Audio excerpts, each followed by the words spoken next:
Hello बच्चों, let's read this question. The question says statement 1 when hydrogen sulphide is passed through sodium nitroprusside solution it gives purple colour. Statement 2 when potassium chromate solution treated with barium acetate it gives red precipitate. So हमारे पास इस question में हमने देखना है कि जब hydrogen gas sulphide को पास करवाया जाता है तब रिएक्शन क्या होती है और पोटेशियम डाइक्रोमेट की रिएक्शन. तो इस क्वेश्चन का हमारे पास जो की कंसेप्ट है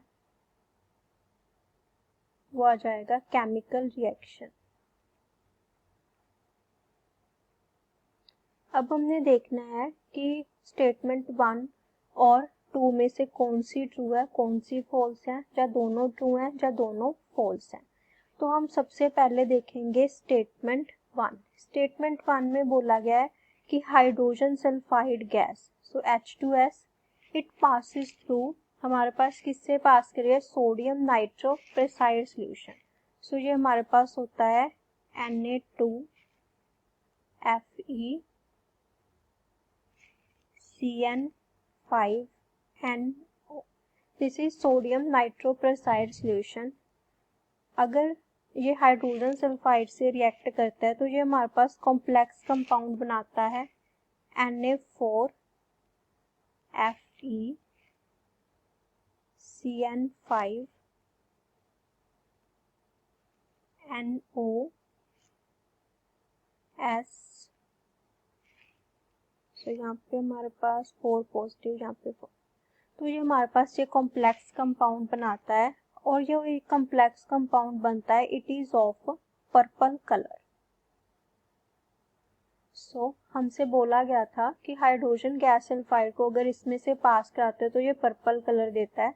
तो ये स्टेटमेंट हमारे पास क्या होगी, बिल्कुल ट्रू होगी, क्योंकि जो कॉम्प्लेक्स कंपाउंड बनता है it is of purple colour.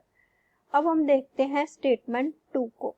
तो हमारे पास पोटेशियम क्रोमेट को रिएक्ट करवाना है हमने बेरियम एसीटेट से.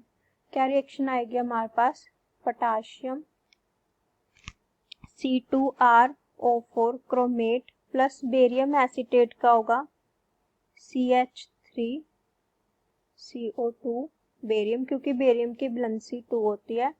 और अगर हम इसकी रिएक्शन करवाएं तो हमारे पास बनता है barium chromate plus potassium salt of acetic acid.